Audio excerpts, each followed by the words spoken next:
Hi, I'm Kristen Averyt. I'm a researcher here at the University of Colorado Boulder with the Cooperative Institute for Research in Environmental Sciences. And I'm standing here at the University of Colorado Boulder power plant. Today, what we're going to be talking about is the energy-water nexus. The thing about energy and water is that they're intrinsically linked. Water requires energy, and energy requires water. First, let's start with the amount of water that's required for energy.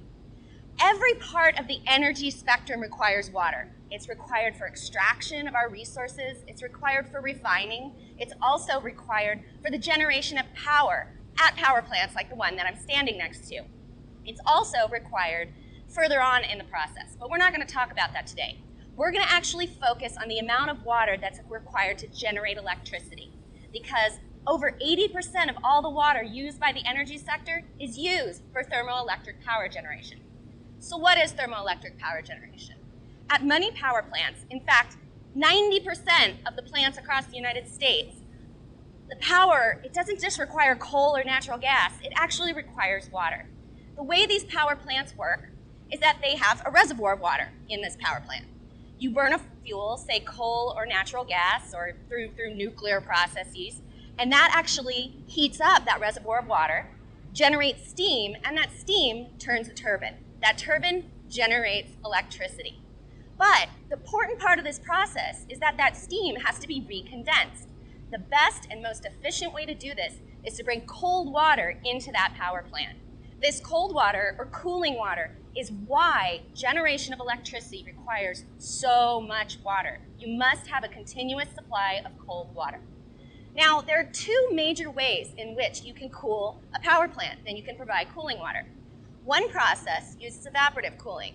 What that is, you have water coming through the power plant, you recondense the water, and that water is cooled through evaporation, through a cooling tower, or maybe it sits in a pond, and you have water that evaporates into the air.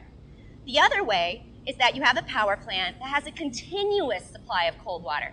Say that it sits on a river, it sits on a stream, or on a gigantic reservoir. The water continuously comes through that power plant. But there are trade-offs with these two processes. In an evaporatively cooled plant, what you're going to have is you're going to consume more water than you do relative to a once-through plant. Consumptive meaning that you're going to evaporate more water, have more evaporative loss. At the other type of power plant, a once-through facility, you're actually going to be withdrawing more water than you would at an evaporative plant. So there are trade-offs. Withdrawals versus consumptive use, and the choice of what type of cooling technology is actually used at those individual power plants. The other thing to consider is that at a once-through plant, the temperature of the water that comes into the plant, when it's spit back out into that reservoir, stream, or lake, on average, it's 17 degrees Fahrenheit warmer. There are power plants where the effluent temperatures exceed 90 degrees Fahrenheit, and in some cases, 100 degrees Fahrenheit. You might be okay with that if you're a bass, but if you're a trout, you might not be too thrilled about it. So there have been challenges with this around the country, particularly in the East Coast, where we have a lot of once-through plants. The second thing that's really important in terms of determining how much water is used at a power plant is actually the fuel that's burned. So, say you have a coal-fired power plant down the street from your house. I do. It's just called the Valmont Generating Station. It's a couple miles away.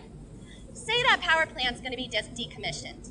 If I'm going to decommission that power plant, I run a major utility, and I want to replace it with, say, nuclear power or even concentrated solar power, but using the same cooling technology, believe it or not, I would actually use just as much, if not more water per unit of electricity than I would, or compared with the coal-fired power plant. So the important point here is nuclear, concentrated solar, they're low carbon technologies, but they are not low water technologies. Again, trade-offs. So say I go back to the drawing board and I'm thinking, hey, I really want something that's low carbon and low water. Well, what about natural gas? If I was to replace my coal-fired power plant with natural gas, I could reduce the carbon emissions by about 50% as well as the water use. And when I'm saying water use, I'm talking about both consumption and withdrawal. So that seems like a win-win situation, but could I even reduce both even further? Well, there are options such as PV, which is similar to what you have on your house. They actually develop that at utility scales, not just in the United States, but across the world. Or you can invest in wind technologies. Low carbon, low water, win-win. That said, there's not necessarily a silver bullet when it comes to future of electricity generation. We need power. It's really what sustains us. It's what's really helped support our economy. But we really need to think about the multiple trade-offs. For example, when we think about PV and we think about wind technologies, there are large land use footprints. There is not necessarily the perfect solution. We just have to think about the broad scope of options that we have available.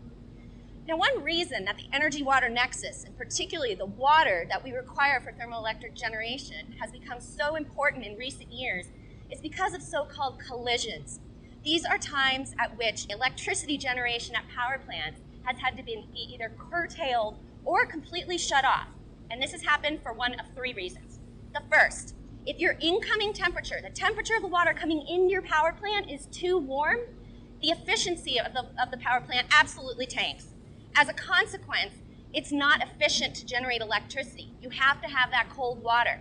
And in the case of a nuclear power plant, it's flat out dangerous to be bringing hot water into the plant. The second is if your effluent temperatures are too high. I mentioned those 90 degree and 100 degree effluent temperatures. In some states across the United States, there are regulations where temperatures cannot exceed certain thresholds in order to protect aquatic ecosystems. And then the third reason is that there's just flat out not enough water. You have to have that water available in order to make it run. So during times of drought, we've actually seen power plants that have had to shut down because they just flat out don't have enough water. So most of the collisions that we've seen at the energy-water nexus have occurred back east. But there's one very important collision, or potential collision, that we're realizing here in the western United States. And that has to do with the hydroelectric generation on Hoover Dam. Hoover Dam blocks up the Colorado River and creates Lake Mead. At its fullest, Lake Mead has an elevation of 1,220 feet. We've seen the bathtub ring. Imagine if it was full. That's the highest elevation. When that level drops below 1050, Hoover Dam almost has to completely shut down. That's the level at which there's too many bubbles coming into Hoover Dam and we can't generate electricity anymore. Right now, we're almost at a critical elevation. Today, we're at 1,085 feet elevation in Lake Mead. At that elevation, 1220 minus 1085, for every foot decline, we're losing 5.7 megawatts of potential generation on Hoover Dam. Right now, Hoover Dam is operating at about 60% of the total capacity for which it was actually originally licensed. That's very important when we're thinking about energy, water, drought, as well as implications of climate change here in the western United States. Okay, so let's transition now and let's think about the energy or power that's required for our water systems. Average across the United States, the best estimates are that between 10 and maybe 13% of our entire electricity supply goes to powering our water systems. That's pumping our water up from groundwater, it's treating wastewater, it's making sure that we have fresh water delivered to our homes. It also includes heating the water that we use in our homes. But in the western United States, we use a disproportionate amount of our electricity for our water systems. In fact, in many states across the western United States, over 20% of the electricity that we use goes to power the water sector. So the map that you're seeing on your screen right now, what it's showing are the relative trade-offs between locally occurring natural supplies and local demands. In places where you see shades of yellow, orange, and red, these are not places that are necessarily running out of water. These are places that rely on reservoir storage, conveyance, or overpumping of groundwater, or on wastewater treatment in order to ensure that there are adequate freshwater supplies. So if you live in the western US, what this picture tells you is that you are really relying on pumping and conveyance and large-scale infrastructure to ensure that there is adequate water. But all those processes that I just named, they take an incredible amount of electricity. For example, the Central Arizona Project pumps water from Lake Havasu up to Phoenix and then on to Tucson. 3 things you need to know about that system. It cost over $3 billion to construct. It travels over 300 miles up 3,000 foot of elevation. And every year, it uses on average 3 million megawatt hours of electricity. That's a tremendous amount of electricity. The Central Arizona Project, or CAP, is the single largest user of electricity in the state of Arizona. And what powers CAP? It's a coal-fired generating station that sits on Lake Powell in Page, Arizona. That power plant, over 40% of the electricity that it generates goes to power the Central Arizona Project. And so if you live in the state of Arizona and you get your water from CAP and you're worried about your carbon footprint, you might want to be considering where your water is actually coming from. But CAP is not the only large-scale project across the western United States. There are several. There are some that pump water, for example, up over the Tehachapi Pass and down into Southern California. That project requires a lot of energy. For those, for example, living in Northern California, it probably takes about 1.3 megawatt hours of electricity per acre foot of water that you use in your house. 1 megawatt hour, that's how much a family will, a little bit more than a family might use in a year. So hopefully that kind of gives you an idea of what those numbers are. So again, Northern California, 1.3. Southern California, because of transporting the water over Tehachapi Pass, over 4 megawatt hours of electricity per acre foot delivered is required. Compare that with some of our friends back east. In New York City, your water supply takes less than a megawatt hour to provide 1 acre foot of water. So depending on where you live, anywhere in the United States, there's going to be a very different amount of electricity embedded in your water supply. So if you care about carbon, and if you're thinking about your electricity use, then you really need to be looking at where you get your water. But this isn't just an important issue now. We also have to think about the future. Right now, there are many additional infrastructures being considered across, in particular, the western United States in order for us to be able to deal with future drought events as well as the potential for climate change. And some of these systems have tremendous electricity demands. This is very, very important that we think about what's happening with respect to our water systems and what the implications are for energy demands.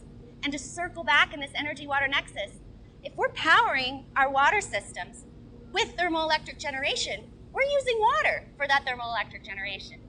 Now, granted, we do have other options. There are hybrid technologies and dry cooling options that are being employed across the West.